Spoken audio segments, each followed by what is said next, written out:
Okay, so this is last part for now, and we're going to go through the heuristics, filters, and product features. And a lot of these are good things, but the fact that you have to have them is a bad thing. So, visibility filtering. Filter out tweets based on economy of preferences.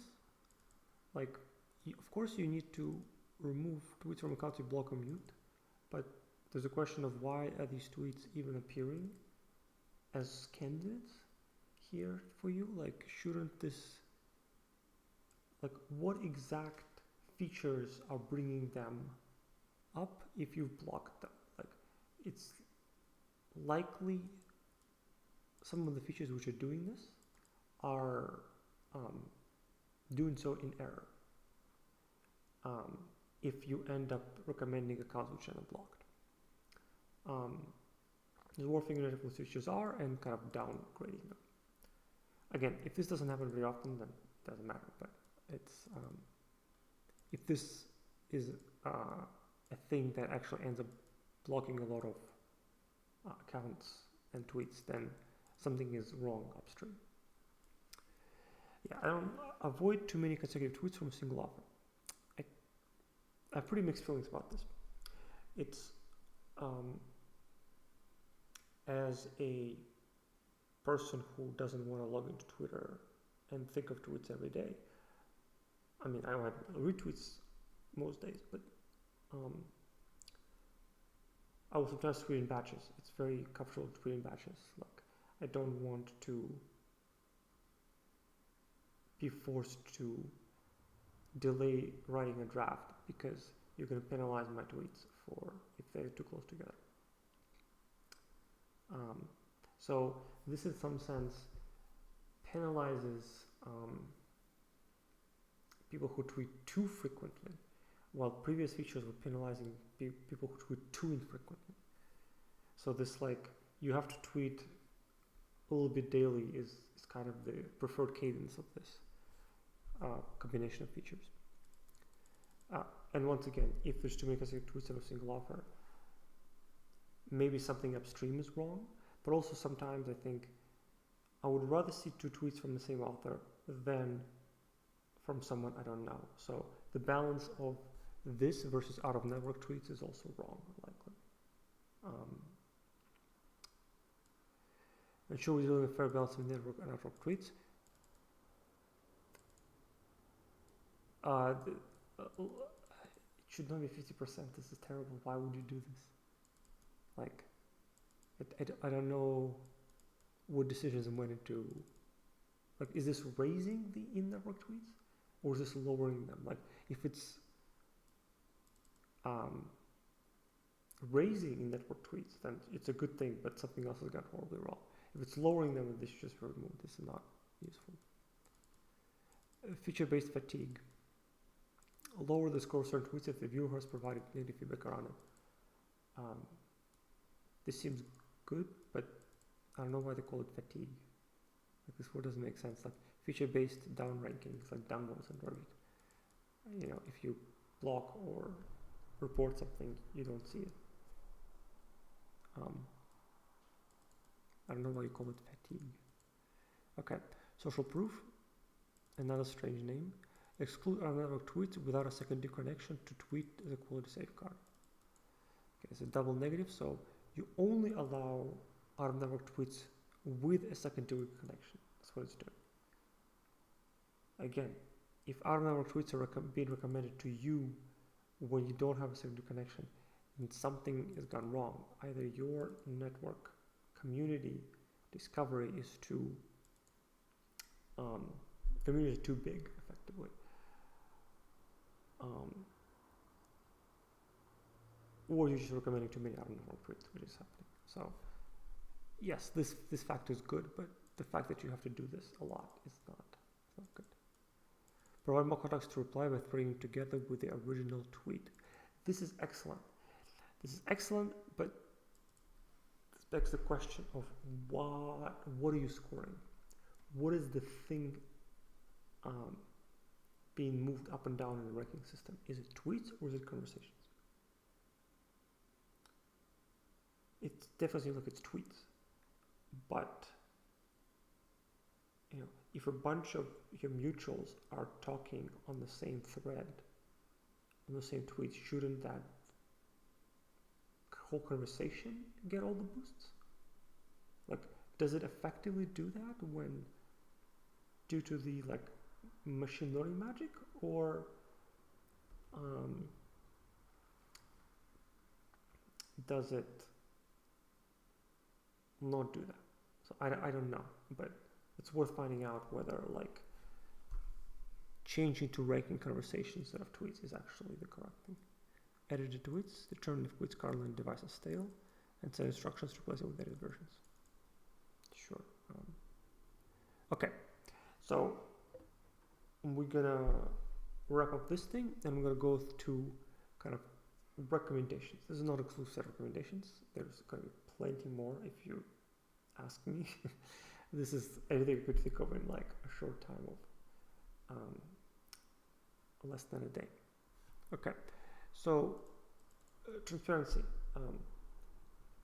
The main question for a lot of these is, what is the A/B test criteria, and how has the site evolved throughout time?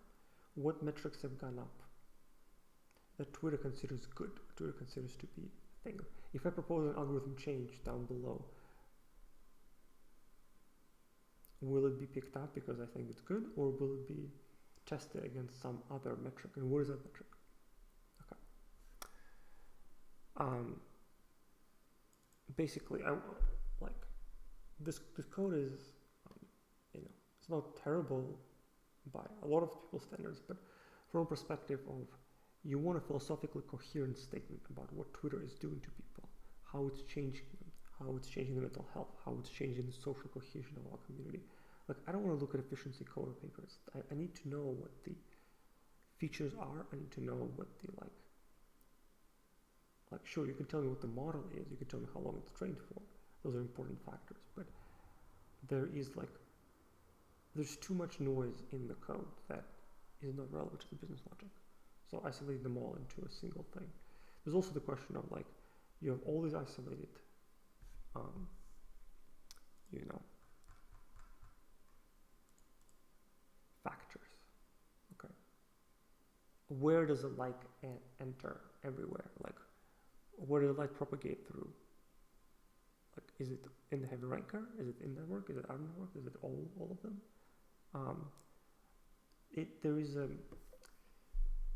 There's a sense of haphazardness or hackiness or haggardness masquerading behind the pretty picture. Like, there's no philosophically coherent statement of like the way I would do it is like, here's how the human mind works regarding social relations. Here's what society ought to look like. No, here's the tools that it can give itself to manage its social relations. Like, a good analogy here is like money itself, right? Like, you don't care how the banking system is implemented. You care that if you pay $2 get deposited to the merchant and removed from your account. Okay. So, I want a philosophically coherent statement of the algorithm, and it might be that that's too hard. You might actually just need to replace it anyways in the first place. Okay. Then there's also it says the heavy ranker. After the heavy ranker, things change. I don't know how much that happens, but I suspect whatever is making the change is doing so in a negative direction, is my guess. Not that heavy ranker is amazing, but I think it's making it worse. Okay, so more recommendations on the algorithm itself. Tweet code was different from retweets. I think retweets are not that valuable within the algorithm, but to the extent that they are, you do need to tweet code tweets differently.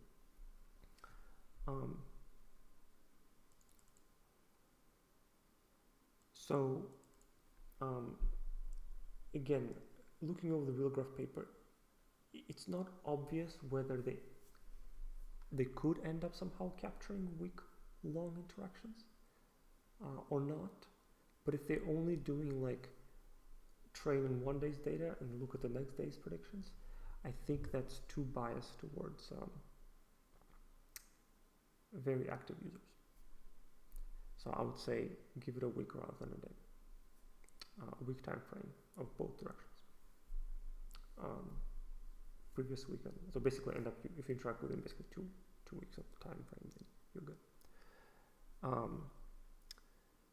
Don't use profile clicks. I don't know why this feature is so prevalent in several places. It feels it's like not a relevant mode of interaction. I think toning down the like if you actually follow the user, it's probably more important to read their good tweets than somebody who is out of network. Like we need to decrease out of network tweets and then allow people to have more than one tweet in a timeline. It's unclear to me what the balancing would have to be in the heavy ranker, but my guess is if you look at some features, you will find out what the out of network tweets are using to kind of sneak into your timeline, which I think is not good. Okay, so these are kind of the smaller ideas. The big ideas, I don't think they're going to be done at all. That's very unlikely. I mean, like it's hard to do incrementally. At some point, you basically need to just rewrite the thing, right? And then if you rewrite the thing, you have this big question of like, does it pass the A/B test? And then if it doesn't pass the A/B tests, wow, you need to figure out if your criteria are actually good. But you don't have a criteria for evaluating your own criteria. So this is a very like a tricky thing to understand how you want to like have big ideas. All right, so my big idea is if the real graph PageRank is still a thing, I don't know if they're gonna keep using it or not. You want to make sure it's not just a follow graph, it's an interaction graph. I know it's more data, but I think it'd be better. Okay, out of network tweets. The only thing that I think is most useful in out of network is to get people into your network. Like, I think there's a lot of benefit in the formalization of kind of relationships through a follow or a mutual, situation. So as a result, I think a model that could boost the probability of follow is more important for out of network than a model that could boost the probability of tweet or retweet. Okay, then score conversations, not tweets. So conversations where a bunch of your mutuals are piled into is probably more important to you than a tweet that a lot of them liked. This may already be happening inadvertently, but I think this could be done on a more fundamental level. And then, of course, the most important thing, this is you can't charge for your API like $100 per 10,000 reads. It doesn't allow me to experiment with the platform. Like I could build a better ranker, but not right now. Anyways, have a good one.